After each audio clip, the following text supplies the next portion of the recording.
Olá, está começando mais um Maconhômetro Ciência, um projeto do Cannabis Monitor em parceria com o Psicocult, um programa de entrevista com pesquisadores brasileiros que tem a maconha e a política de drogas como objeto de estudo. Essa é a 10ª entrevista da 2ª temporada e hoje nós temos o orgulho de conversar com o historiador Júlio Delmanto. Sou Marcos Veríssimo, sou antropólogo, vinculado ao Instituto de Estudos Comparados em Administração de Conflitos da Universidade Federal Fluminense, e junto com meu amigo Yuri Mota, viemos aqui tocando esse projeto de entrevista com as pessoas que fazem pesquisas com a maconha, sobre a maconha e seus inúmeros atravessamentos no espaço acadêmico brasileiro, na universidade, nos espaços de produção do conhecimento. Salve, Yuri! Bem-vindo, meu velho! Salve, salve, Veríssimo, beleza? É um enorme prazer estar aqui, mais um episódio do Maconhômetro Ciência. Para quem não me conhece, meu nome é Yuri, sou formado em Política Pública pela Universidade Federal Fluminense e atualmente estou fazendo doutorado no programa de pós-graduação em Sociologia e Direito, também da Universidade Federal Fluminense. E assim como meu colega e amigo Marcos Veríssimo, sou um pesquisador vinculado ao Psicocult, que é um núcleo de pesquisa sobre psicoativos e cultura, e ao INEAC, que é o Instituto de Estudos Comparados em Administração de Conflitos, no qual esse programa, o Maconhômetro Ciência, tem uma parceria. Essa aqui é uma proposta que a gente tem como objetivo dialogar com estudiosos e pesquisadores dos mais diversos segmentos e áreas do saber, e aí desse modo a gente quer tentar contribuir para um mapeamento da produção acadêmica sobre a maconha e também sobre a política de drogas na atualidade. Hoje, para isso, a gente vai receber o nosso colega, amigo, historiador Júlio Delmanto. O Júlio, ele possui graduação em Comunicação Social com habilitação em Jornalismo pela Faculdade Casper Libero, é mestre e doutor em História Social pela Universidade de São Paulo, é um pesquisador vinculado ao Núcleo de Estudos Interdisciplinares sobre Psicoativos, que é o NEIP, e ao Laboratório de Estudos Históricos sobre Drogas e Álcool, da USP. O Júlio aí é autor de livros consagrados na literatura dos estudos sobre drogas, Camaradas Caretas, Drogas e Esquerda no Brasil, publicado em 2015, História Social do LSD no Brasil, Os Primeiros Usos Medicinais e o Começo da Repressão, publicado em 2020, e organizador do Dichavão do Poder, Drogas e Autonomia, publicado em 2016. Bom, esse é mais ou menos o currículo do nosso convidado. Júlio, boas-vindas, fica à vontade para corrigir, para acrescentar qualquer coisa na sua apresentação. É um enorme prazer receber você e muito obrigado por ter aceitado o convite. Salve, salve! Salve, salve, rapaziada. Pô, prazer é meu, uma honra, satisfação aí, acompanho faz tempo aí desde o começo do trabalho aí de vocês, também do podcast, né? E, pô, só de poder rever vocês aí, Marcola, Yuri, uma satisfação, Gustavo. Tamo junto aí. Valeu, Júlio. Bem-vindo aí, irmão. Bom, então a gente poderia começar, Júlio, ouvindo você falar um pouco da sua trajetória como pesquisador sobre o tema das drogas, né? O que te despertou o interesse aí, em algum momento, que você construiu essa relevante trajetória acadêmica aí? Então, eu acho que minha inserção, assim, digamos, né, no tema e o interesse por essas questões se deu como muita gente, primeiramente como usuário, né? Então, como usuário de maconha, depois de outras drogas, e lícitas e ilícitas, né? E já começando a se interessar exatamente por isso, por que é proibido, por que não é, né? Começando a conhecer um pouco das críticas do Planet Hemp, do Bob Marley, etc. Acho que o caminho mais ou menos de todo jovem aí. E depois fui me interessando mais sobre isso no movimento estudantil, né? Atuando assim mais em grupos de esquerda, digamos, e do movimento estudantil, e com essa questão assim já de, né, tentar convencer a esquerda, tá ligado? Por que isso era importante? Por que que esse é um tema discriminado, né? Que isso não é uma questão só de maconheiro, não é só para fumar. Então já existia um pouco esse tipo de preocupação, primeiro como ativista, como usuário, depois como ativista, né? E acho que por isso que eu acabei me aproximando mesmo do que era o antiproibicionismo, do que estava começando o chamado antiproibicionismo, principalmente da Marcha da Maconha aqui em São Paulo. Então, acho que Então, primeiramente como usuário, depois como ativista. São minhas primeiras, eu acho, inserções aí nesse campo. E aí, acho que já nessa época, assim, conheci o Henrique Carneiro, por exemplo. A gente fez um evento na minha faculdade, movimento estudantil, assim, sobre drogas, chamou Henrique Carneiro, Bia Labate, né?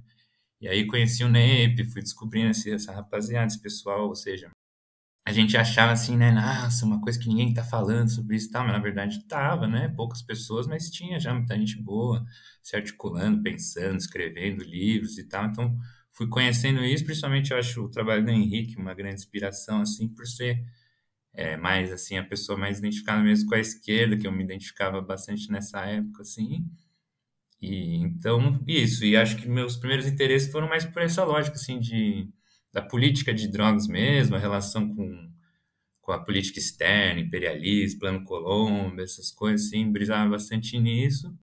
E, assim, ao mesmo tempo, estava fazendo minha faculdade de jornalismo, né? Então, fui fazendo alguns textos, algumas coisas sobre a guerra às drogas e acabei chegando no meu projeto de mestrado, depois que eu me formei em jornalismo, que aí foi, acho que a gente vai entrar um pouco mais em detalhes, né? Que aí foi em história e foi sobre drogas de esquerda, muito por um pouco por essa relação com o Henrique também, então ele que me orientou, e eu não tinha assim nenhuma traquejo ali na academia, nem nada, então foi bastante por essa inspiração e por essa relação com o Henrique ali, com o pessoal do NEP também, Maurício Fiore, McRae, Sandra Goulart, o Thiago Rodrigues, Júlio Assis, todo mundo que era do NEP, né? Então, fui meio que me inspirando nessas figuras, assim, que ainda eram bastante, assim, contramajoritárias, digamos, alguns até, acho que em boa medida, discriminados, né, os seus trabalhos. Hoje a gente vê que todos esses caras são, né, contestáveis, assim, na academia brasileira, assim, né, são grandes,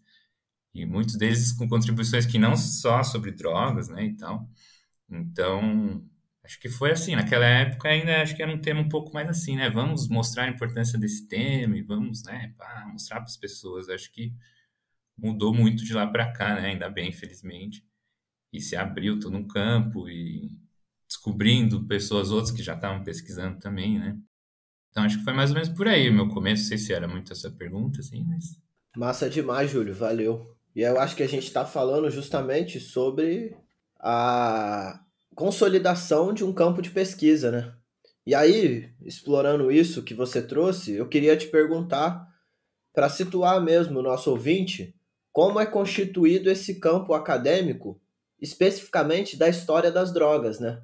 Que é um campo acadêmico que você começou trazendo agora, né? Que era muito contestado, né? E hoje ganhou certa solidez, certa consolidação assim no espaço. Então, pô, se você puder trazer um pouco disso para a gente. Então, eu acho que isso é um tema bastante interessante, assim, que é ainda bem contemporâneo, né? Acho que a gente ainda está vendo acontecer um pouco, né? Consolidação e a ampliação e a, sei lá, qualificação, né? Desse campo de drogas e de muitas perspectivas e aprofundamentos, né? Então, acho que as pesquisas tinham muito mais essa onda de, ó, a proibição das drogas é isso, né? Pá, olha como ela é horrível. E, tipo, isso já era o máximo, assim, já era muito. Hoje em dia já é muito mais como ela opera em diversos setores, como ela é contestada, o que, que tem para além, outros países e tal, né? Então, um campo muito mais complexo. Agora, assim, pensando, acho, na história, acho que tem um pouco a ver bastante com as ciências sociais em geral, né? Assim, tipo, desde os anos 80 ali, algumas questões já problematizando, inspirados ali também pela onda de uma nova esquerda, novas pesquisas Foucault, né, e tal, essa onda, assim, acho que já tinha ali algumas coisas sobre drogas nas ciências humanas, sei lá, na antropologia, Gilberto Velho e tal, mas tudo assim, uma coisinha ali, outra aqui, né, nada muito.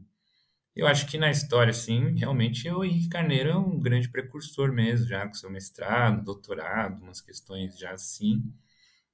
E acho que foi mais recente mesmo que esse campo começa realmente, eu acho, a se aprofundar com esse pessoal que estava com essas coisas pioneiras, o McRae também, né, que tinham pesquisado nos anos 80, já tendo seus orientandos, estando, né, estabelecidos em algumas faculdades, e surgindo outros, né, outros pesquisadores mais jovens também e tal. Mas eu acho que isso, e o NEIP é um bom exemplo disso, né, de como ele começa com esses 5, 6 pesquisadores e depois se expande para muitos outros enfoques, né, gente do direito, gente de outras tendências que não estavam lá. Mas eu acho que na história aí a gente começa realmente a ter, por mais que não tenha, assim, sei lá, uma unidade, que tenha um grupo de historiadores formados, acho que existem questões, né? Questões amplas ali e que, felizmente, eu acho que as pessoas perceberam que a questão das drogas como dizia já o Gilberto Velho, né?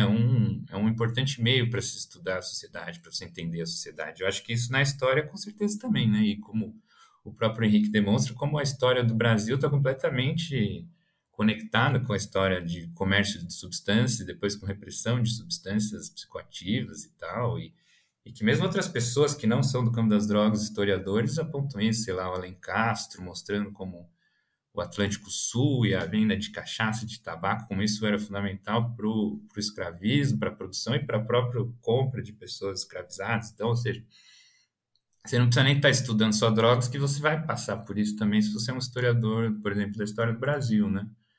E, então, acho que isso começou a ter muita gente, muita gente não, né? Mas algumas pessoas começaram a estudar isso, o pessoal lá de Salvador, da UFBA, né? E aqui, o Cadu, a Tamires, várias pessoas da história começaram a realmente esse período mais um pouco assim mais antigo da história do Brasil, né? Colônia, depois ali o começo da formação dos tratados e tal. Então, acho que depois desse momento mais ali de quebrar um pouco essa questão do estigma e tal, né? Acho que agora a questão das drogas está mais sendo realmente tematizada, eu acho, no campo da história.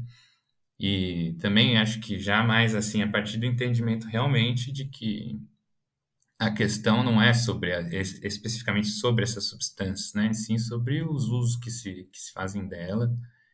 E acho que também é sempre assim, o Brasil é sempre um reflexo também um pouco do que acontece internacionalmente. Então, internacionalmente tem se consolidado um pouco mais as questões. Eu acho que em relação especificamente à história, tem um grupo que se chama Alcohol and Drugs History Society, né, que reúne pesquisadores do mundo inteiro e faz eventos já há alguns anos, assim, publicações.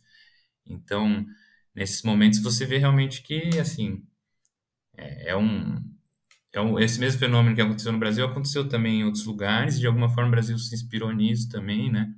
Então, realmente, e é uma coisa assim, um mundo que a gente está vivendo com tanta informação, né? E acho que já é meio assim, incontestável praticamente, né? Que você, no mínimo, que é um tema que precisa ser melhor debatido, né?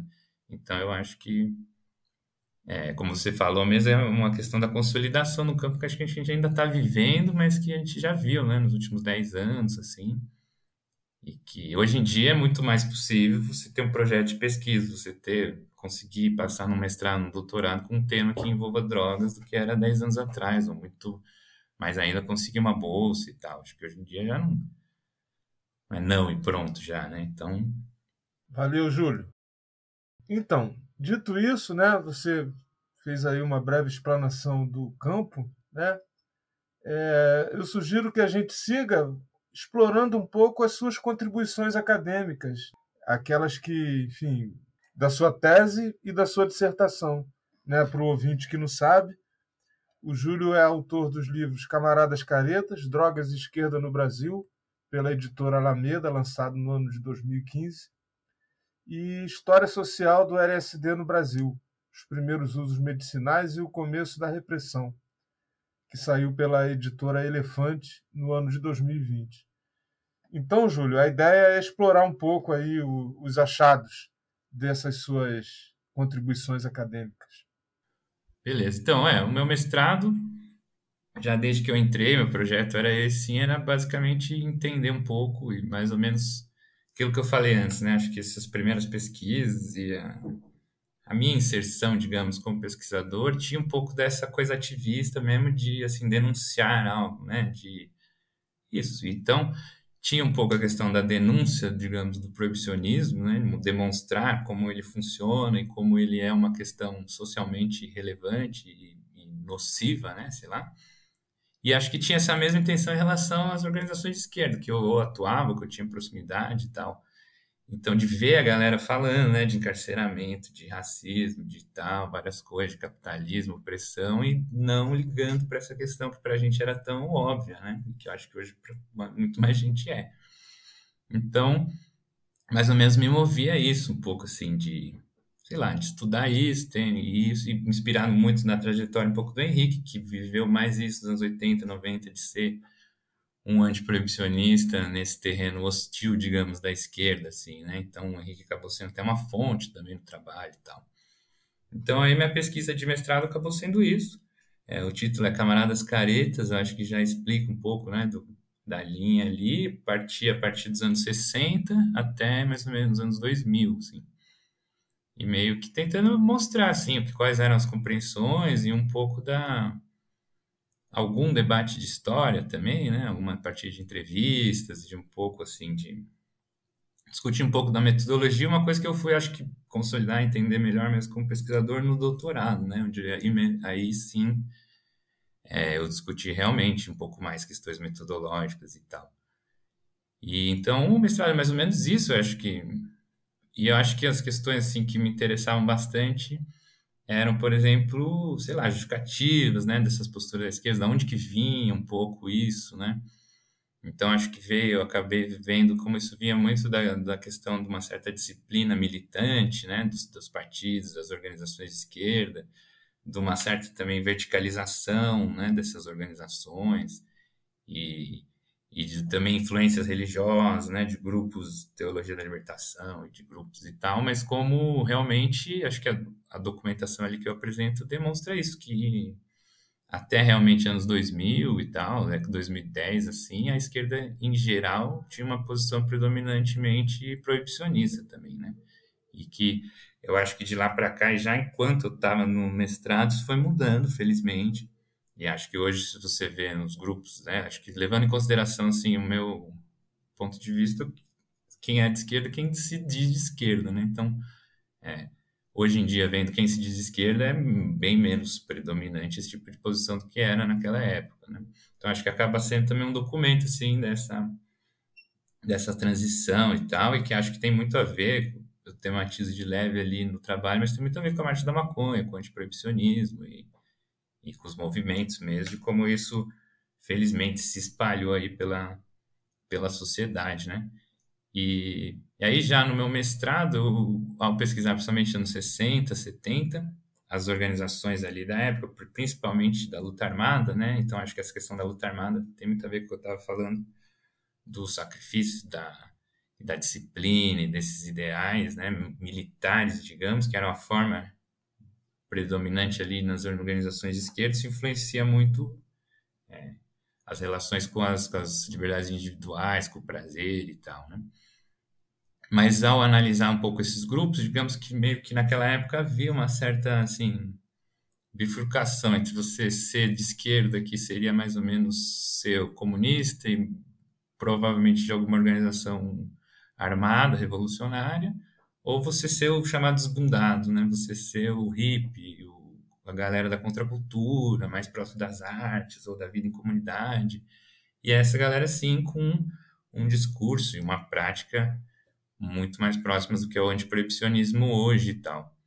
Então, esse cenário, assim, esse estudo do desbunde já me interessou muito no mestrado, foi quando eu decidi estudar mesmo isso no doutorado. Então, eu fiz primeiro, para continuar com o Henrique ali na história, e fiz primeiro um projeto que seria de drogas contra a cultura, meio como se fosse, assim, o outro lado desse drogas de esquerda, assim. Então, peguei primeiro a contracultura, a esquerda, agora eu vou pegar, né, os desbundados, os hips e tal.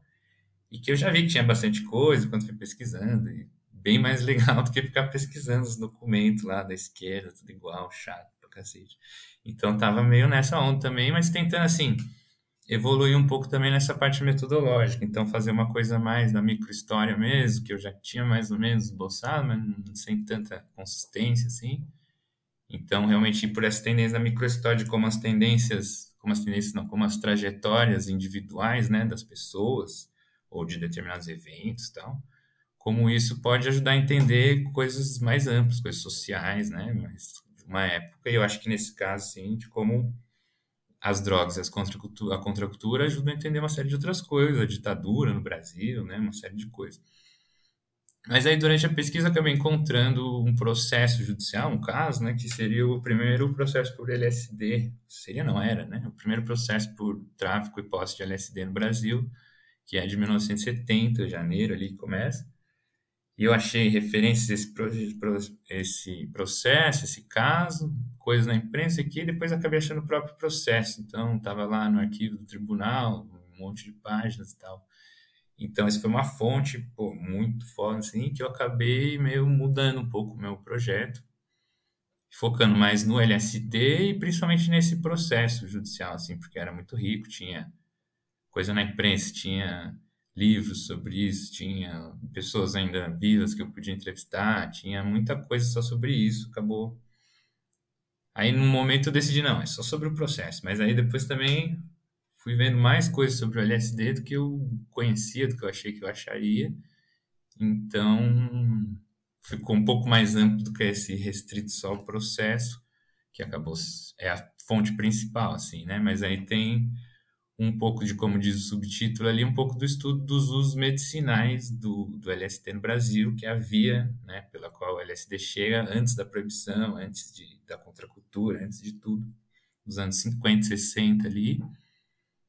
Então, acho que acabou virando sobre essas duas coisas, sobre é o subtítulo, né, o começo da repressão e também sobre esse lado dos primeiros usos medicinais, que eu acho que foi, assim, também uma contribuição. O processo é muito legal, assim, uma história, são personagens muito interessantes e tal, mas eu acho que ficou legal também essa, assim, essa contribuição ali, que eu acho que pode ser muito mais envolvida, assim. Gostaria eu mesmo, mas acho que por outras pessoas também seria da hora.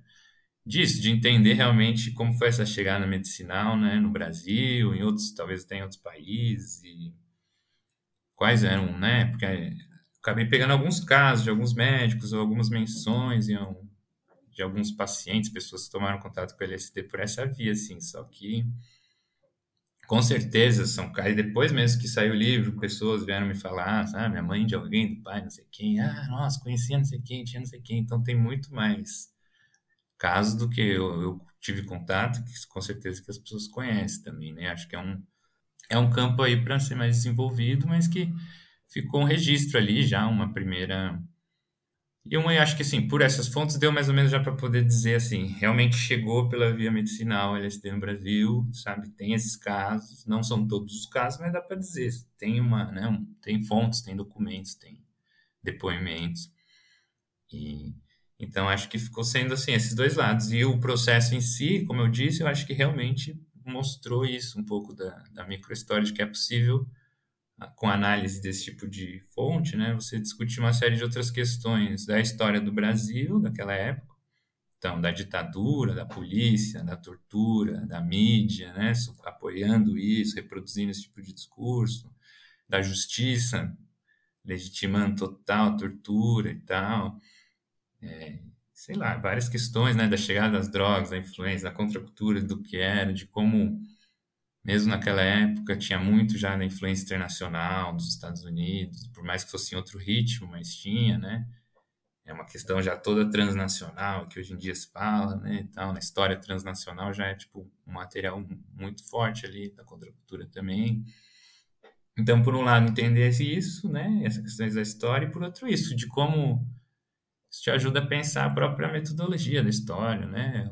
Não só questões sobre drogas, então, né? Então, isso, de fazer essa discussão sobre a microhistória, sobre as trajetórias, sobre as fontes, né? Então, o processo é uma versão da história, a entrevista do cara é uma outra versão, que saiu na imprensa é uma outra versão, e tudo isso é história, né? A gente não, o papel do historiador não é dizer necessariamente aconteceu isso e isso, né? Também dizer, olha, quantas versões sobre um fato que aconteceu que não necessariamente a gente vai ter acesso, em geral não, né? Então, também isso eu acho bastante interessante ali principalmente acho que um evento como esse processo propicia isso por isso, porque tem várias fontes, né? Coisas produzidas na época. E aí isso, na própria versão da polícia, as mentiras estão gritando, na versão da justiça, as mentiras estão óbvias. Então você vai vendo, né? como você não pode tratar nada como a polícia diz como verdadeiro, como a justiça e tal. Então, por quê, né? Porque você vive num país que os documentos da polícia são risíveis, né? Então, isso te coloca uma série de outras questões que não tem necessariamente a ver com drogas, né? E eu acho que são também bastante relevantes aí para o campo da história e para as ciências sociais. Então, acho que um pouco minha brisa é um pouco essa, assim. E fui realmente caminhando mais por esse lado, me inspirando aí em outros historiadores, outras coisas. Dessa brisa das trajetórias individuais mesmo, assim, que eu acho muito legal. Eu acho que, mano, no cinema, né, nos documentários, quando você parte de uma história de alguém, assim, localizado historicamente, você pode discutir muito mais outras coisas, né? Então eu acho isso bem. Isso também te aproxima das coisas mais contemporâneas, que não tem tanta fonte e tal. Então, sei lá, um pouco essa onda, assim. E nesse, eu acho que sim, para complementar, juntando com outro assunto, nesse movimento também, a pesquisa, assim, o trabalho de fazer uma pesquisa, acho que não é só a sua produção ali, mas é também essa relação com os outros pesquisadores, né? Fazer eventos, saber o que a galera está pesquisando, dar uma ajuda para um, para outro, ver a banca das pessoas. Então, eu acho que durante a minha pesquisa, acho que tinha muita gente boa, assim, de vários, inclusive dois aqui presentes, né, mas de vários campos e tal, e que acho que se alimentam bastante também. Então, acho que isso é muito bom, assim, de você participar das coisas, você criar rede, saber o que a galera está pesquisando. Acho que isso tem muito a ver com o trabalho, nem sempre você consegue encaixar isso lá no seu trabalho, em geral não, né? Mas está ajudando muito, né? Então, isso, e acho que também por fim, assim, sei lá, acabei vivendo também um pouco depois, assim, que eu defendi e tal, foi em 2018, sei lá, fim de 2018, né? O que aconteceu em 2019, né? Então, acabei vivendo um pouco essa ser um doutor, né? Que já é estranho de falar, mas no Brasil do Bolsonaro, né? Tá ligado? Então, também muito difícil ter condições de dar seguimento aí às pesquisas e tal. E espero que esse cenário um pouco mude aí, mas questão de, sei, assim, de oportunidade de levar adiante, eu acho que, e vi isso acontecer com muita gente da minha época, que estava terminando doutorado também e tal, né, dessa possibilidade se estreitando um pouco, né, infelizmente, porque é isso que eu estava falando, a gente estava num momento de ascensão ali e rico, assim, eu acho. O momento eu acho que ainda existe, né, mas que poderia ter sido muito melhor aproveitado, eu acho, aí pela. É por isso que eu falei do mundo, né? Então, o mundo está pesquisando isso, é um campo bastante interessante que, sabe, com uma mixariazinha de orçamento público, certamente teria uma contribuição aí para o Brasil, para a nossa pesquisa, para a nossa ciência, né? Mas, enfim, sabemos que não era essa a prioridade, era mais trabalhar com dinheiro vivo, né? Então, mas enfim, né? Estamos aí. Valeu, Júlio. Pô, e obviamente, né? Nossos trabalhos individuais nunca são só individuais, né? Eles são trabalhos coletivos. E aí, essa parte de construir a rede, enfim, estabelecer interlocução com outras pesquisas, com pesquisadores de diversos campos e também outros temas, né? Acredito que seja daí que surgiu o que a gente vai engatar na nossa próxima pergunta, né? A organização do Dchavando o Poder, Drogas e Autonomia, que é um livro, uma coletânea que foi publicada pela editora Autonomia Literária em 2016. E aí queria pedir para você explorar um pouco isso aí na sua fala, né? Como essa construção de redes é importante e como nasceu esse trabalho. Sim, com certeza. Acho que é isso mesmo. Você falou bem. Eu acho que é assim, é uma coisa por fora, né? Digamos, da academia, um esforço mais do ativismo que a gente fez no DAR, que é o Coletivo Entorpecendo na Razão, que a gente fundou aqui em 2009 com a rapaziada que era da Marcha da Maconha para discutir umas outras questões e tal. De lá para cá tinha um dos organizadores da Marcha da Maconha que tem muito mais grupos e tal e posições, né? E com o tempo a gente foi realmente, sim, o DAR foi se aproximando de uma discussão mais em relação à autonomia, né, o mais próximo, digamos, das tendências das influências do anarquismo, de discussões mais assim, para além do Estado, das políticas públicas e tal. E a gente, isso, claro, dentro da questão das políticas de drogas. Então, meio que fomos fazendo formações e com uma série de pessoas dessas que a gente já citou, né, mais de São Paulo, infelizmente, mas, tipo, pesquisadores realmente dessa rede, de vários grupos de disciplinas assim, mas também de tendências políticas diferentes, pessoais e tal, e tentando chegar um pouco mais assim, o que seria para a gente realmente esse antiproibicionismo, mas com uma pegada da autonomia, né, para além de uma visão assim anticapitalista que a gente também foi caminhando para ter, mas dentro disso você pode ter um anticapitalismo mais assim voltado para tomada do Estado, digamos, ou para a reforma do Estado e tal, e não era muito uma onda que a gente tinha, né? Então, a partir de várias dessas discussões, por um bom tempo, a gente acabou fazendo essa discussão mesmo, que é o subtítulo de Drogas e Autonomia, o que seria para a gente. E claro que pensando que isso foi feito em 2016, então muita coisa mudou de lá para cá, muita coisa avançou também, e muitas, sei lá, outros países também e tal, né? Mas aí então a gente foi fazendo um pouco isso, tem um texto lá que mais ou menos, acho que é a primeira metade do livro, que é um pouco dessa nossa brisa, assim, de como, mais perguntando mesmo do que com respostas, de como seria conectar o antiproibicionismo com o anticapitalismo e com a autonomia, né? Que seria a gente se partindo e regendo o nosso cotidiano, inclusive as drogas, a partir das nossas próprias regras, né? E não da que seria o oposto à heteronomia, né? Que seria o Estado, o poder de outra pessoa ou instituição, né? Seja o Estado, seja o mercado. Então, meio nem Estado nem mercado era um pouco a nossa brisa fazer esse livro. Mas aí, exatamente, pensando também nessas relações e de quanto a gente aprende com as outras pessoas, de quanto, né? E também valorizando as pesquisas, as contribuições individuais das pessoas ou não, ou coletivas, a gente também quis fazer uma parte mais assim, convidando outras pessoas, né? Alguns a gente convidou, outros a gente. Mas todos a gente convidou, mas tipo, meio que. Mais gente a gente convidou do que acabou mandando e tal. Mas tendo, assim, diferentes pontos de vista. Então, tem o Henrique, que tem uma pegada mais da legalização pelo Estado, e tem o Maurício Fiore, que já tem uma outra visão. Tem pessoas mais de pesquisa, então a Tamires, o Zanato, né, que já são mais textos já com uma pegada um pouco mais acadêmica.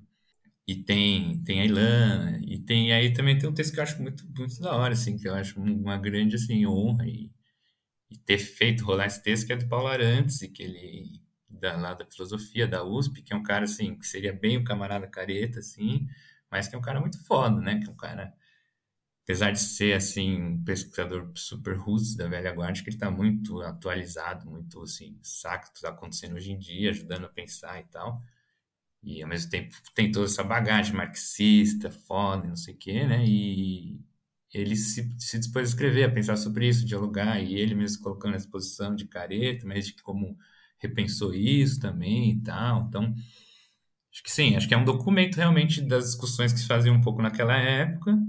Acho que algumas estão datadas, evidentemente, mas acho que várias ainda não, né? Acho que e várias acho que se desenvolveram em alguns caminhos que a gente discutia ali. Então, a questão, por exemplo, com certeza das associações, né, de pacientes medicinais, de pacientes familiares, e de quanto que isso avançou por fora do Estado, contra o Estado, né? Acho que é um grande exemplo, por exemplo, de autonomia que a gente não conhecia na época, não existia tanto no Brasil na época, tinha as inspirações um pouco da Espanha, tal, um pouquinho, talvez estava será no Uruguai, mas ainda era muito. Então acho que isso foi uma, assim, e a gente tem discutido até um pouco, tentar pensar em o que seria, né, a atualização desses debates hoje em dia e tal, e não necessariamente para escrever, mas para, né, para entender e é isso, né? Tipo, de 2016 para lá aconteceu assim, mano, muitos, né? A situação já não era nenhum mar de rosa, como muita gente tenta pintar hoje em dia, mas e a gente sabe muito bem, inclusive, de onde veio essas leis, de onde veio, né? Guerra às drogas e como ela foi mantida nas gestões anteriores, mas pós-Bolsonaro a coisa, né? Realmente já não acho que é uma questão que transcende a questão das drogas e a gente tá mesmo assim, né? Vendo a indiferença das pessoas pela morte dos outros, pelo racismo, pelo e a própria assim, sei lá, também a pandemia, né, uma situação completamente maluca, mas que também acho que como tudo isso, não sei se corroeu, mas afetou muito as formas de organização, as formas de mobilização, né, tá ligado? De sei lá, né, de convivência social até de uma forma, né? Então, acho que tudo isso são questões que a gente não tinha como debater ali no texto, que acho que são que estão abertas hoje em dia ali, né? Mas acho que ali nesse livro tá, assim, é um documento, sim, mas daquele momento, né? De como momento que a marcha ainda estava bastante em ascensão, né, consolidando seu espaço, acho que hoje já é bem mais consolidado do que era na época. E isso também, né, será que a gente ainda está numa ascensão? Tem vários desses debates mais atuais, né, do antiproibicionismo, que não estão ali, mas que eu acho que de alguma forma estão, talvez. Só antes de passar para o Veríssimo, fazer a próxima pergunta, acho que esse momento que você descreveu, eu acho que não chega nem a ser a indiferença das pessoas pela morte dos outros, né? Eu acho que isso já rolava. Agora o que está rolando é as pessoas querendo a morte dos outros, né? A indiferença eu acho que já acontecia. Agora as pessoas realmente querem, né? Querem e discursam a favor da morte. Esse é um grande lance que eu venho percebendo aqui. Mas foi mal essa reflexão meio. Foi mal não, acho que foi muito boa. Porque eu acho que teve uma reformulação no plano estético, sabe? Pegava mal ser escroto. E aí eu acho que de um tempo para cá, né? Tem um monte de gente que acha lindo ser um babaca e assumir determinadas posições. E aí já viu, né? Abriu a caixa de Pandora. Então, Júlio, para dar sequência, né, a gente queria te pedir para falar um pouco sobre a produção de trabalhos editoriais, jornalísticos, né, explorando também essa faceta da sua atuação, editoriais, jornalísticos, audiovisuais, né? Como é que anda aí o desenvolvimento desses projetos? Então, acho que é isso, assim, em relação a esse campo, assim, digamos, acho que é desde o... Eu falei dessas diferentes facetas, assim, eu acho que eu não consegui e nem nunca tentei muito me desvencilhar um pouco dessas. Então, fui um pesquisador, mas sempre um pesquisador ativista, um ativista que interessado no pesquisador e, junto com tudo isso, uma pessoa formada em comunicação e que, durante boa parte desse tempo, assim, trabalhou também com isso. Eu trabalho hoje em dia, né, pago minhas contas com o finado jornalismo e então acho que isso acaba envolvendo também a forma que eu me insiro nas coisas, né, no ativismo, na pesquisa. Então, sei lá, acaba tendo um texto também que às vezes surfa um pouco na onda do jornalismo também, para o bem e para o mal, eu acho também diferente um pouco de um historiador mesmo, né, e tal. E acho que, por outro lado, sei lá, também tem muito essa pesquisa, essa brisa, principalmente no doutorado, em outras coisas, de pensar e mexer bastante na forma, assim, né? Não só no conteúdo, mesmo no trabalho acadêmico, assim, né? Tentar fazer uma coisa mais que eu achasse que tinha mais a minha cara, assim, né? Então acho que isso tem a ver um pouco sei lá, com as experiências de comunicação e tal. E aí no ativismo, com certeza. Então, sei lá, você está participando da Marcha da Maconha, mas você já meio que vai para a comissão de comunicação, você tá não sei o quê, você ajuda no texto, você ajuda no não sei o quê, no vídeo, pá. Então acho que minha trajetória sempre foi meio essa, sempre ajudando na comunicação das paradas de ativismo e tal. E por outro lado, sei lá, se eu estou trabalhando com jornalismo também, assim, se tem espaço, tentando cavar pauta sobre esse assunto, né? Ou ajudar pessoas que estão fazendo pauta sobre esse assunto e qualificar um pouco, né, o discurso que a imprensa, que sei lá, que no mundo da comunicação se tem sobre drogas, que eu acho que realmente nos últimos anos, né, se qualificou muito, né? E se qualificou, sei lá, se diversificou, digamos. Então, até por conta da internet, de hoje em dia todo mundo produz e tal, e isso refletiu muito, acho, né? Nesse campo, assim, né? E aí eu acho que isso, sim, não sei, as publicações, os livros que eu tenho foram produto realmente do meu mestrado, do meu doutorado, né? Teve uma certa edição ali, mas são, digamos assim, divulgação científica, né? E eu acho que, especificamente em relação ao doutorado, assim, eu acho que foi bem legal, assim, a publicação no sentido de você ver, assim, como o seu trabalho acadêmico, ele consegue também, muitas vezes, sair, assim, um pouco desse campo ali, né, que a gente sabe que é muito interessante, porque muita gente legal, mas acaba sendo muitas vezes muito fechado, pouca gente, né, as mesmas pessoas e, sei lá, poucas pessoas leem o seu trabalho, discutem o seu trabalho, você tem poucos momentos para isso, né, então, com a publicação do livro, eu acho que apareceu muita gente que eu não conhecia, e que se interessou, e que quis trocar ideia, que me mandou coisas que eu não conhecia. E acho que ao mesmo tempo demonstrou isso, como tem bastante interesse nesse tema, assim, né? Do LSD, acho que principalmente, assim, várias pessoas que entraram em contato, é assim, colecionador, sabe? O cara tem tudo sobre LSD, mano. O cara mora na França, o cara mora no Maranhão, sei lá, o cara compra tudo que sai pelo LSD, então tem pesquisa pra caralho na internet, tem muita gente e que gerou muito conhecimento na internet, né, sobre maconha principalmente, mas sobre outros psicodélicos e tal, heroína, isso no mundo inteiro. Então essa galera tem muito interesse e são pessoas que curtem debater e que não necessariamente conhecem a academia, entendem as regras, as questões da academia, mas que estão interessados, né, na ciência, e na discussão, assim. Então acho que isso foi legal, assim. E também mais uma coisa que, né, acho que mesmo a FAPESP, a questão de apoiar publicações e tal, piorou muito nos últimos anos. Eu acho que em relação a CNPq e tal, zero, né? Mas eu acho que quando realmente isso consegue se efetivar, é muito pelo esforço dos próprios pesquisadores, dos grupos e tal, muitas vezes das universidades, isso demonstra que vale a pena, tá ligado? Que a divulgação científica, assim, ela realmente rola, né? Que as pessoas se interessam por esses temas, que acho que, pô, a gente viu aí durante a pandemia, né? Como as questões científicas eram fundamentais, né? Mas eu acho que realmente, sabe, não é que também tá todo mundo cagando, sabe, para as pesquisas e tal. E muitas vezes as pessoas não têm acesso mesmo, né? E acho que tanto por os livros, mas talvez principalmente pela internet e formas de a gente discutir isso, podcasts hoje em dia, né? Principalmente, também demonstram isso. Tem um monte de podcast de droga, de história, de, sei lá, de política, né? Então, saindo da mediocridade, assim, da imprensa grande, né, que mal existe hoje em dia, né? Então, acho que em relação às drogas também é um pouco isso, sim.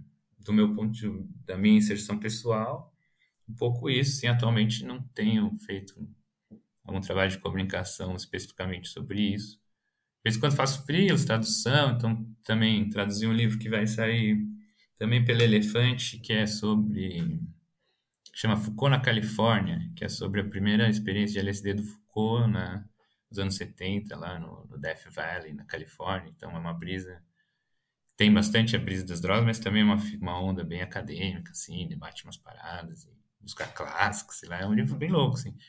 Então acaba assim isso, sabe? Eu já conheci o pessoal do editor e fiquei mais próximo por causa da publicação do livro, acaba pintando essa tradução, então aí, sei lá, fiz uma revisão técnica do livro do Carl Hart, porque a galera queria ver se estava com os termos das drogas, estava a tradução. Então às vezes acaba pintando algumas coisas assim, mais de, sei lá, né? Fica meio que entre o mundo editorial, o mundo da comunicação, e tal.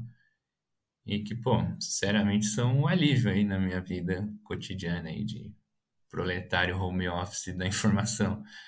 E mais ou menos isso, esse tipo e as coisas que a gente faz de graça mesmo, né? Que são a maioria, que são pela marcha, pelo Dar, e, sei lá. Até a gente tinha um podcast no Dar também, que a gente vai fazer uma nova temporada, Filosofia de Biqueira, e que tem uma onda um pouco mais, tentar ser mais, sei lá, mais avontes, né? Mais engraçado e tal. Não sei se sempre funciona, mas debatendo uns temas e nem sempre a gente consegue gravar, tal, várias dificuldades aí, mas também, assim, acho que especificamente em relação ao Dar, essa questão da comunicação foi sempre uma preocupação e que a gente foi meio que vivendo um pouco a mudança aí, sei lá, das ferramentas na internet, né? Então, de muita ênfase no site que a gente tinha e depois no Facebook, tá ligado? Coisas que hoje já são, né, superadas, né? Então, ou mesmo de mandar coisa por mailing pra galera, várias coisas a gente foi também vivendo e, sei lá, se desorientando um pouco nessas mudanças aí. Então, sei,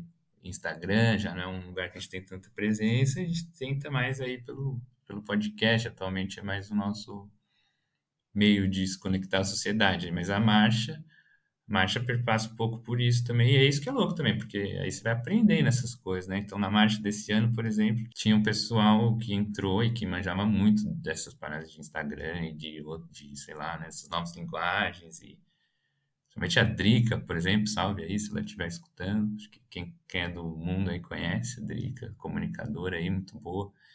Então, sabe, aí você vai também tendo que se atualizar em relação a essas paradas, né? Que já nem sempre é fácil também entender, né? Sei lá, TikTok e o mundo, mas de alguma forma, né? Nem que necessariamente a gente participe de tudo isso pela marcha, a gente tem que estar nesse mundo aí, né? De views, de likes e de sei lá, então a marcha a gente tenta produzir vídeo com pessoas, com gente famosa, com gente não, né? Tentar e acabam funcionando um pouco como registro, né? Então, sei lá, eu como historiador tenho um pouco essa brisa, né? Sei lá, cada vez mais fragmentado, né, a comunicação. Então, onde que está indo esse tipo de registro, né? Sei lá, se daqui 5 anos acaba o Facebook, já, mano, para onde foi toda essa informação? Onde tá todas essas fotos, vídeos, tá ligado? Agora isso tudo indo pro Instagram, daqui a pouco para outro, para não sei o quê.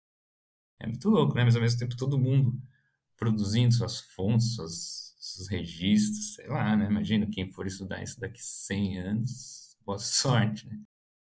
Então, não sei, já tô viajando muito aí, mas, mano, acho que é isso, sim. Como pesquisador, também sou um comunicador, sou um ativista e vice-versa, e vice-versa. Valeu, Júlio. Essa era da transformação, para quem for estudar isso, daqui a um tempo, vai ter muito material, né, cara? Porque a gente está em uma época de transformação muito grande. E outro comentário também, não tão pertinente, mas Foucault já é uma viagem, né? Pô, o Foucault frito deve ser outra coisa muito mais viajada, mano. Muito bom. Bom, nessa segunda temporada, a gente tem a participação dos nossos colegas do Psicocult, e aí eles vêm trazendo perguntas aos nossos convidados. E hoje a gente tem a participação do Gustavo Maia, que é historiador, pesquisador vinculado ao Psicocult, e ele também é o nosso produtor e editor aqui do Maconhômetro. Então, fica à vontade aí, Gustavo. Chega mais. Júlio, você pesquisa, né, o tema das drogas há mais de 10 anos, e além disso atua na militância, né, como ativista, publicou livro, tá dentro desse campo antiproibicionista, né, militando por esse campo antiproibicionista. E eu queria te perguntar se desde lá, de quando você começou a se inserir nessa temática, né, e atuar nesse campo até aqui, se você viu avanços, se você viu conquistas desse campo, né, e se você viu quais são essas conquistas, esses avanços. E pensando um pouco no futuro, se você é uma pessoa otimista ou pessimista em relação ao futuro próximo, a gente poder viver um Brasil legalizado e, sei lá, legalizado da forma que a gente deseja. Qual a expectativa que você tem para o futuro aí? Salve, Gustavo. Pô, pergunta de milhões essa última aí, mas vou deixar para depois. Eu acho que em relação aos avanços, assim, sem dúvida, com certeza, eu acho que em relação ao movimento social, né, o antiproibicionismo, acho que sem dúvida teve muitos avanços. E eu acho que em relação, sei lá, socialmente, digamos, avanço já seria, tá dando, né, um ponto de vista meu, assim, que eu vou dar são avanços, mas, sei lá, poderia no mínimo dizer transformações, tá ligado? Acho que sem dúvida, assim, esse campo se transformou muito desde, sei lá, 2010, sei lá, antes, sei lá, a marcha, né, teve a marcha reprimida, proibida até 2011, depois julgamento na STF, eu acho que se você for ver a discussão que se fazia naquela época, faz 11 anos, então, e a que se faz hoje, o tamanho que era a Marcha da Maconha em São Paulo e em várias outras cidades do Brasil.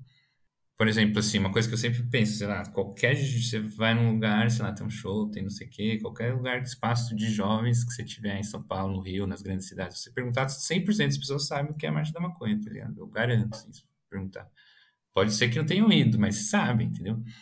Então, tá ligado? Quantos por cento das pessoas sabem, sei lá, outras questões, quem é o prefeito de São Paulo, nem eu sei, tá ligado? Quem que é o governador, nem lembro mais, saiu já o Dória, nem sei quem é o outro. Então, pergunta na rua quem sabe quem é o prefeito de São Paulo, né? E quem é a Marcha da Maconha. Então, pô, isso eu acho bastante relevante e não só em relação ao tamanho, né? O tamanho da marcha que ela se tornou, e como isso é muito mais diverso.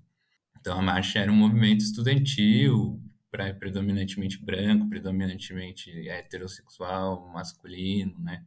Acho que isso mudou bastante. A gente é composto por pessoas muito diferentes, por pautas diferentes, e isso em várias cidades, né? Isso, a marcha estar em tantas cidades hoje, né? Um processo que não existia antes, começou só no Rio, no ano seguinte tinha 8. Acho que pós-pandemia ainda não se estabeleceu totalmente, mas se você pegar todos esses anos, quantas cidades já tiveram marcha, deve ser quase 100 cidades, tá ligado, no Brasil, no mínimo. Então é bastante coisa, eu acho, uns 80 cidades, pelo menos. Sei, nunca fiz a conta, mas acho que é muito. E já teve anos que teve, sei lá, 40, 50 ao mesmo tempo. Então, acho que é inegável e acho que isso, sim, ajudou muito e fez parte, assim, o movimento social influenciou e foi influenciado por outras transformações que foram acontecendo nesse período também. Então, as transformações internacionais, as transformações mais culturais, discussões, pessoas se assumindo como usuários, né, e demonstrando, e a questão medicinal, com certeza, questão econômica, né, de interesses e de grupos que vão crescendo economicamente com essas pautas, isso vai mostrando um caminho para mais gente, mais geração de dinheiro e tal, né? E também a própria explicitação da guerra às drogas, e com esse movimento que a gente tem falado, então a comunicação se expandiu muito. Hoje em dia qualquer pessoa posta uma denúncia, um vídeo e tal, né? Se de alguma forma repercute mais ou menos. Mas então é mais difícil você esconder o que acontece, né, nas favelas, nas quebradas, e o que é a guerra às drogas, o que é o Rio de Janeiro, o que é, né, essas informações estão chegando pelo WhatsApp, muitas vezes deturpadas, né, mas estão chegando de alguma forma, a gente sabe que as pessoas estão morrendo, e tá todo mundo vendo, que seu amigo fuma maconha, que seu pai, que sua mãe, né, e as gerações vão passando, então acho que todo esse processo existiu, a gente chega num ponto, sabe, agora, que, sei lá, a Anitta comenta os bagulhos da marcha da maconha, então quantas pessoas estão vendo isso, né, quantas própria gramática, assim, falar de proibição, falar de cannabis, né, falar de uso terapêutico, uso medicinal, são todos os termos que foram colocados na discussão pública, que hoje se perguntar para qualquer um, se perguntar para sua avó, ela sabe que a maconha tem uso medicinal, tá ligado? Isso há poucos anos as pessoas sequer sabiam, e isso muda muito a discussão, né? Então, acho que sim, com certeza, e acho que, sabe, fico feliz que isso tenha acontecido, e mesmo em relação ao estigma, com certeza também mudou muito, assim, eu acho. De você falar em público, você fumar maconha, de você fumar maconha em público, de você, sabe, que seus chefes descobriram a marcha, tinha muito isso, assim, em 2009, 2010. As pessoas iam fantasiadas, tá ligado? Para não aparecer na foto, pro seu pai, seu chefe, sua mãe, então tinha muito isso, galera no armário, literalmente, assim, então...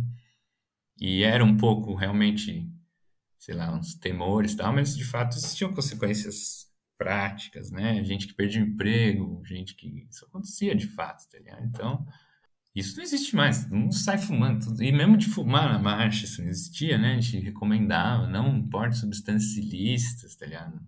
Nos folhetos, hoje em dia a gente fala, vem aqui para fumar com nós, né? A gente quer fumar, desobedecer a lei publicamente, e demonstrar quem a gente é, pôr a nossa cara, né? Então, tudo isso foi evoluindo, né? Então, acho que são... E se a gente for ver, é análogo a outros movimentos também, assim, feminista, o movimento LGBT, né? Como esses movimentos avançaram muito nos últimos anos e hoje em dia é isso que o Marcola falou, por um lado, tá voltando e tá mais naturalizado de ser escroto, né? Mas tem alguns tipos ainda de escrotidão que existiam e que hoje em dia já não são mais tão tolerados, né? Assédio, homofobia, transfobia, são palavras que estão sendo colocadas e que hoje em dia já, por mais que ainda, né? Talvez no Brasil não tanto, mas são palavras que, sabe, a pessoa perde seu emprego, ela perde seu, então por mais que ela seja, já não pega tão bem, né? E isso é um reflexo dos movimentos, do avanço, né? Das pessoas, da luta no cotidiano das pessoas, né? E que eu acho que pelas drogas a gente passou por isso mesmo, então por esse lado, assim, acho que é uma visão otimista. Agora também, se a gente for... E também acho que tem essa questão especificamente jurídica, assim, que tem avanços também. Então, principalmente no campo da maconha medicinal e que acho que tem tudo a ver com isso, com os movimentos, com as formas de luta que foram colocadas. Então, a galera se arriscando para produzir óleo, para distribuir isso de graça, sem nenhum tipo de... Sabe, se arriscando a ser condenado por tráfico para ajudar uma outra pessoa e você vendo quem é essa pessoa, que essa pessoa foge completamente dos estereótipos que ligam a droga e violência, né? São pessoas que querem melhorar sua condição de vida por doenças sérias, tá ligado? E essas pessoas são privadas disso por nada, né? Então isso refletiu na prática social e nas decisões jurídicas, né, nos últimos anos. Então, as pessoas estão sendo permitidas ter acesso agora a plantar, tá ligado? A ter seus habeas corpus.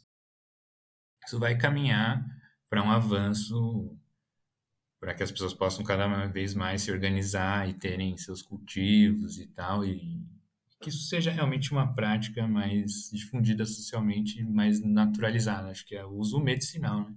Aí agora acho que a gente chega no outro lado aí, na questão do, sei lá, assim. Porque também se a gente fizer uma análise desses anos que passaram em relação a leis, né, não tivemos nenhum tipo de avanço no Brasil, né? Mas por mais que os avanços internacionais certamente reflitam aqui, querendo ou não, né? Então, hoje em dia a gente não fala mais, né? Nossa, se legalizar, né? Como vai ser o cenário? E a galera não pode responder se legalizar, vai ser um cenário bizarro e tal. Porque a gente tem exemplos práticos de legalização acontecendo que isso a gente pode discutir com base na prática, não precisa ficar inventando fake news, né? Então, tudo isso, sei lá, influenciou, mas no Brasil não mudou, a gente está com a mesma lei, basicamente, de 2006, e que, por sua vez, não tinha grandes avanços em relação à mesma lei desde sempre, né? E nesse sentido, eu acho que não vejo, assim, você falou do curto prazo, no curto prazo não vejo mudanças nesse lado, assim. Acho que o caminho realmente ainda é a gente ir corroendo na prática mesmo o proibicionismo, porque também isso, o proibicionismo ele não é total, né? Ele não está em todos os momentos da nossa vida, em todos os lugares da cidade, em todas as classes sociais, todas as cores, ele não se exerce de forma igual, né? E isso para o mal, evidentemente, né? Na seletividade de como ele atua, mas muitas vezes, sei lá, para o bem, digamos, de que ele não é total, né? Então a gente pode ir alargando essas brechas e que isso acontece já na prática, né? Então é muito mais normal você fumar um beck hoje no meio da rua do que era antes e isso tende a ficar cada vez mais naturalizado, né? Agora, não sei, assim, acho mudanças na legislação, mas no curto prazo acho bem improváveis, mesmo com no momento provável vitória do Lula, aí acho bastante improvável, né? E, não sei. Também eu acho que é isso, assim, para finalizar, eu acho que mais do que quem vai ser o presidente, do que vai acontecer no Congresso e tal, porque a gente sabe que vai ser o Centrão que vai continuar aí para sempre, né, pelo visto. Mas, tipo, acho que a questão mesmo, assim, o governo Bolsonaro e a pandemia e tudo que aconteceu, assim, acho que vão deixar ainda assim, uma herança muito grave, tá ligado? Foram coisas muito graves, mano, e que não é só o governo, tá ligado? E que isso, que corroeram muita coisa, eu acho muitas, mesmo assim, a política, a forma das pessoas se mobilizarem, eu acho que ainda tá muito diferente, assim, né, isso, né, tá ligado? No nosso caso, a gente tentava se mobilizar sensibilizando as pessoas, né, pelo lado disso, olha os efeitos da guerra, olha as pessoas morrendo, né, as pessoas sendo torturadas, olha o racismo, não sei o quê. E a gente viveu 2 anos aqui que era tipo, mano, as pessoas morrendo sufocadas do seu lado, tá ligado? E a pessoa não tava nem aí, mano. Não todos, evidente, mas muita gente, tá ligado? Sei lá, uma proporção grande das pessoas. E que até hoje, saca? E aí tem um debate e cola o cara lá que fez tudo isso e ele é, tipo, respeitado, tá ligado? E as pessoas, deixa eu fazer uma pergunta pra você, tipo, mano, as pessoas estão vomitando nesse maluco, tá ligado? E como que isso aconteceu? E esse cara continua aí, e não só ele, esses grupos e as milícias no Rio, e tipo, tudo isso que, tá ligado? Que tá aí no Brasil, né, mano?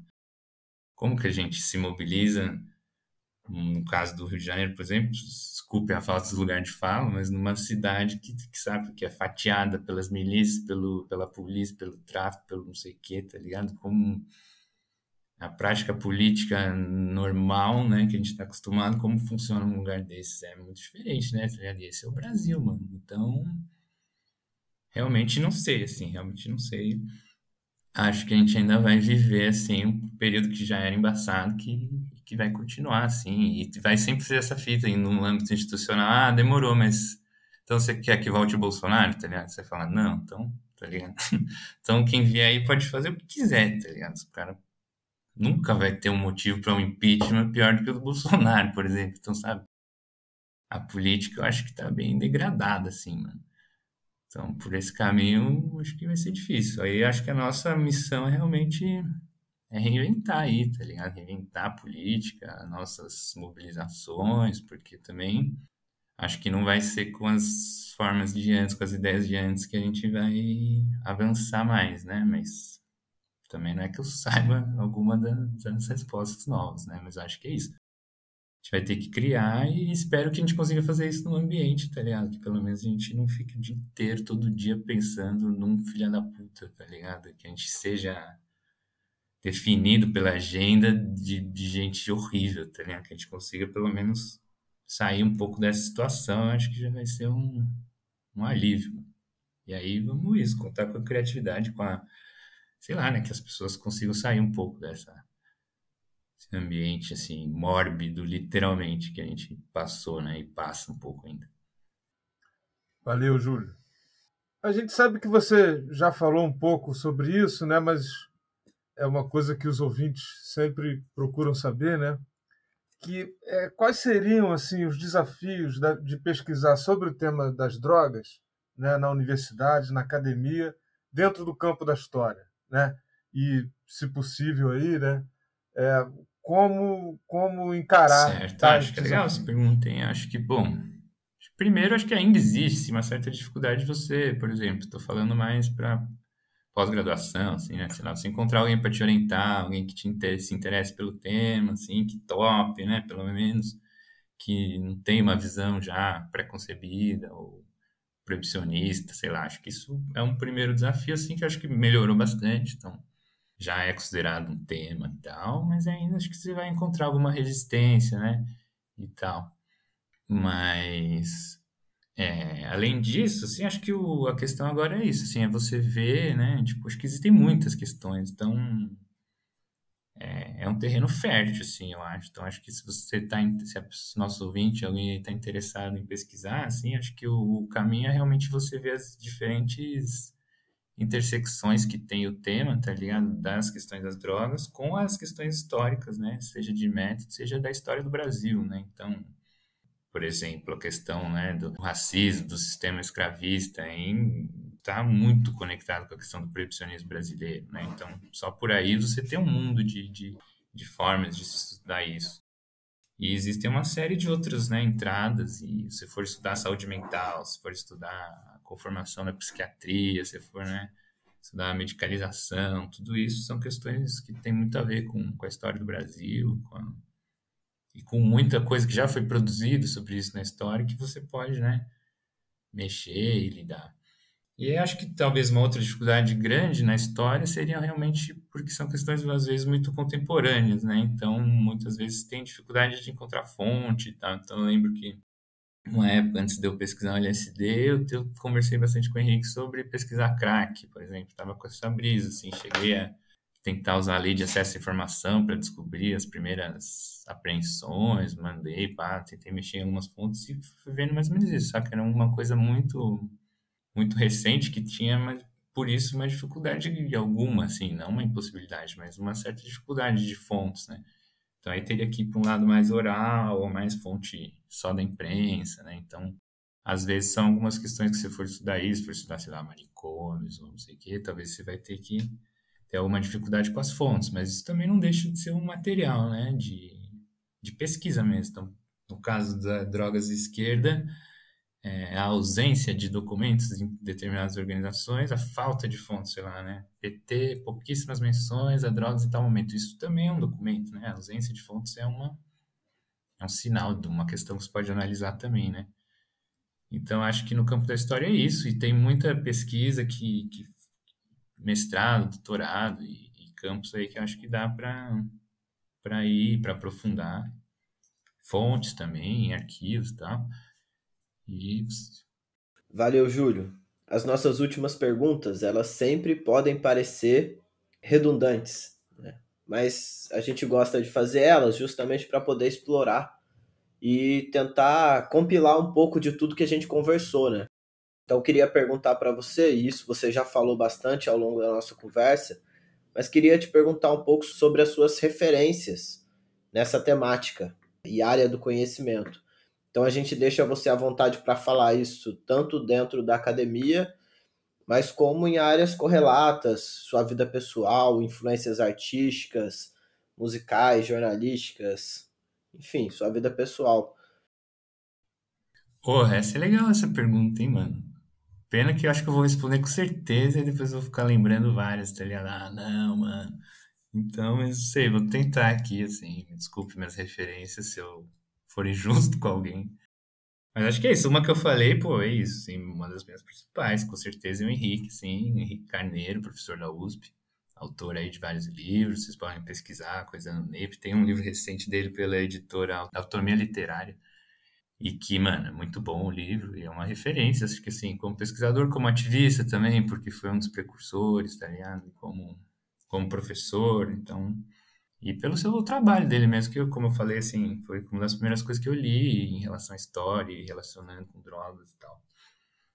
Eu acho que todo o pessoal do NAPE também, com certeza, para mim é uma referência. Então, Sandra, Maurício, Thiago, Bia Labate, Edward, Júlia, são todos, e depois todo mundo que foi entrando no NEP, assim, foram também muito uma referência, assim, dessa fusão, assim, né, de uma pesquisa mais ativista, assim, de participar de debates, de intervir na mídia, tá ligado? Que existia até, acho que mais naquela época, assim, escrever artigos e tal.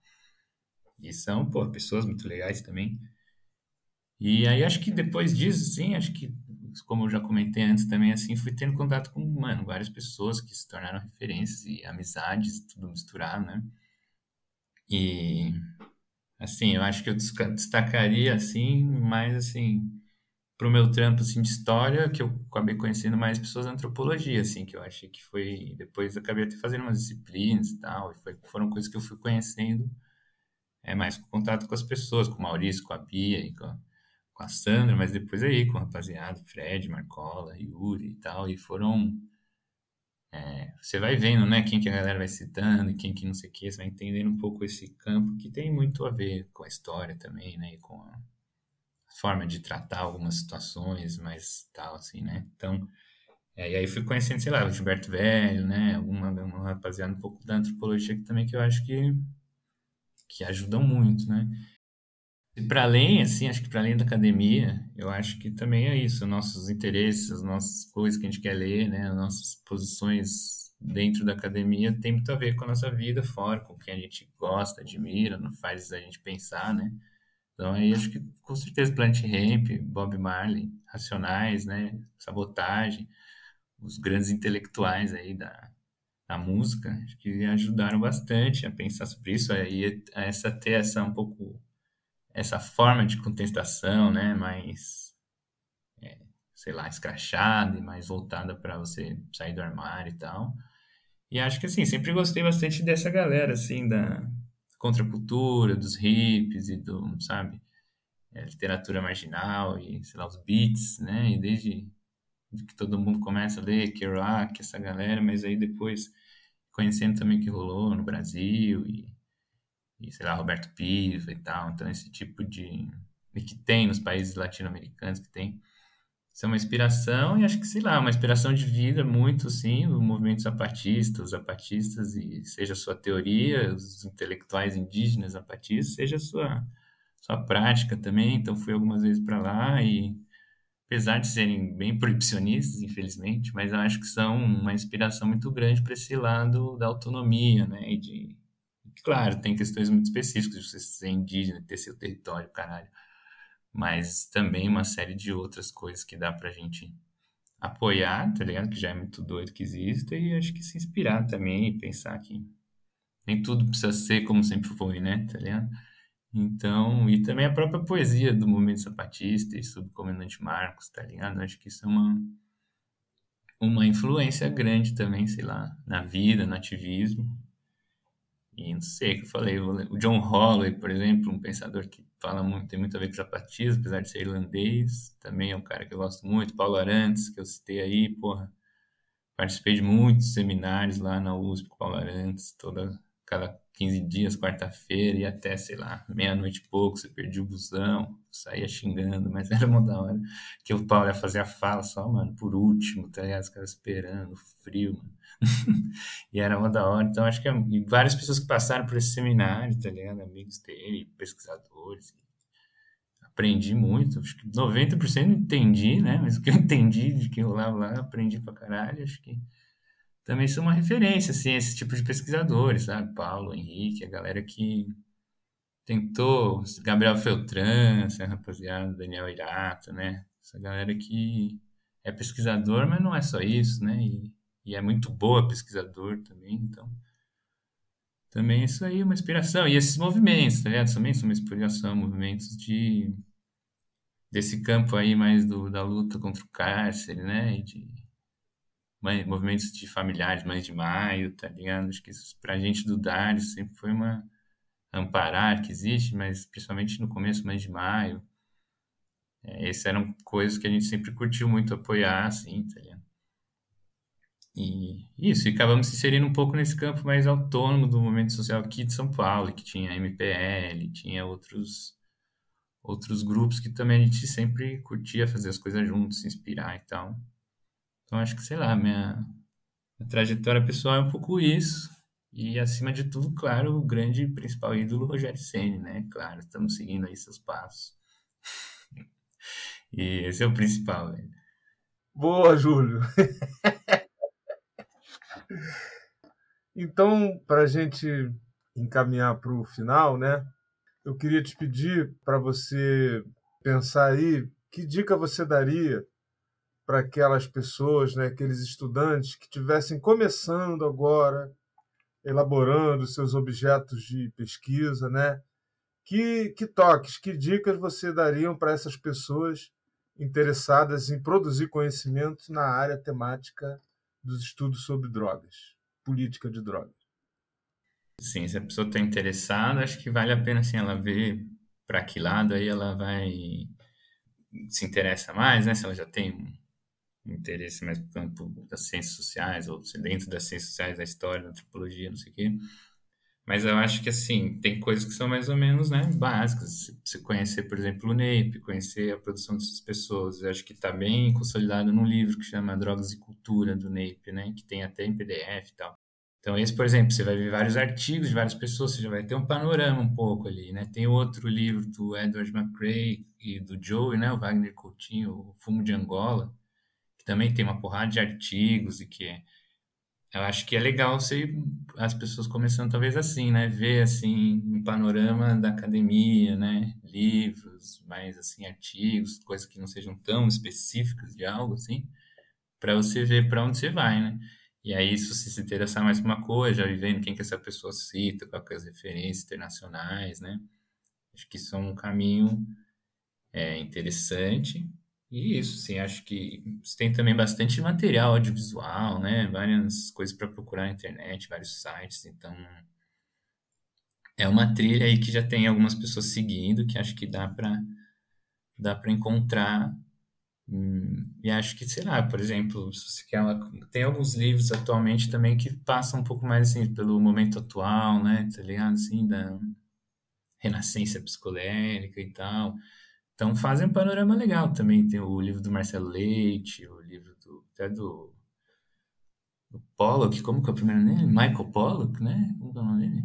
Do Como Mudar Sua Mente, então faz isso internacional, Marcelo Leite faz isso daqui, tem o do Carl Hart, então existem alguns livros que você pode ter uma noção assim, mais assim, factual do que está rolando, né? Acho que por aí já dá para você ir sacando os personagens, os campos. Então tem esse mundo, todo esse mundo aí que eu não sei dizer, das ciências mais biológicas e tal, né? Vocês já receberam o Siddhartha, João Menezes, né? Uma rapaziada aqui, o Renato Fileri, monstrão. Então tem todo mundo aí também. Então, sei lá, você pode ver o mundo internacional, sei lá, você pesquisar o que é a Breaking Convention, por exemplo, que rola em Londres. Porra, tem todo tipo de pesquisa, apresentação, gente hippie, gente doidona, gente da hard science, tá ligado? Aí você vai vendo as tendências. No Brasil, você vai vendo nos eventos também que existem, sei lá, né? Então, GTs, principalmente, sei lá, na antropologia, sempre tem, né? Nos eventos de antropologia, assim você vai conseguindo ver. Acho que a dica resumindo seria isso, né? Veja o que está rolando, o que as pessoas estão pesquisando, e aí você vai conseguir ter mais ideia do que não foi feito já, né? Pode ser que alguma ideia sua já tenha sido feita. E do que você pode brisar, de quem pode te orientar, você pode trocar ideia. E isso é uma coisa que eu acho que nesse nosso campo, né, dá para dizer que as pessoas são bem acessíveis, né? Então você vai achar alguém que fez um artigo, você manda lá um e-mail, manda um salve, a pessoa vai ficar feliz zoando que você está interessado, vai te ajudar, né? E isso também, podcasts, né? Escutem os episódios anteriores aí do Maconhômetro, já vão ver, pô, um belo panorama, né? Outros podcasts, outros YouTube, né? Isso é bom, tem vários eventos no YouTube, dá pra vocês se familiarizando, hein? Bom, valeu, Júlio. Foi um prazer te receber aqui no Maconhômetro Ciência, conhecer um pouco mais da sua trajetória, do seu trabalho no campo das drogas e da história. Um imenso prazer. Muito obrigado por ter aceitado o convite e por ter disponibilizado seu tempo para trocar essa ideia aqui com a gente. Não só com a gente, mas também com o nosso ouvinte. Pô, eu que agradeço aí, valeu, rapaziada, satisfação. Pelo tempo de vocês aí também e pelo programa excelente, sim, de estar do lado aí desses nomes, alguns que eu falei, que eu já tinha visto também, já tinha ouvido. uma contribuição, pô, muito legal também, né? Acho que só o programa já inspira muita gente aí a pesquisar, a conhecer a obra aí de mais gente, o trabalho. E é isso, tamo junto. Se alguém estiver ouvindo aí, qualquer coisa, quiser, dá um salve aí neles, que eles passam o contato meu aí, tô à disposição também, se alguém quiser trocar alguma ideia de alguma coisa. E é isso, tamo junto. Valeu, Júlio. Muito bom te ver sempre, irmão. Pena que assim, nessa distância, mas em breve. Pois é. Grande abraço, meu velho. É isso, galera. Esse foi mais um episódio do Maconhômetro Ciência, um projeto de entrevistas com pesquisadores brasileiros que têm a maconha e a política de drogas como objeto de estudo e se dedicam a produzir conhecimento científico sobre esses temas nas universidades. Esse projeto é fruto de uma parceria entre o Cannabis Monitor e o Psicocult, que é o Núcleo de Estudos em Psicoativos e Cultura, vinculado ao INCT-INEAC, o Instituto de Estudos Comparados em Administração de Conflitos da Universidade Federal Fluminense, a UF. Fica aqui registrado o nosso agradecimento a todos os envolvidos e para poder acompanhar mais de perto o nosso trabalho, segue a gente nas redes sociais. Se você curte esse projeto e vê relevância nessa iniciativa, fortalece o trabalho do Cannabis Monitor, contribuindo aí através da nossa campanha de financiamento coletivo permanente no Apoia-se. O endereço é apoia.se/cannabismonitor. A gente fica por aqui, um grande abraço para geral e até a próxima entrevista.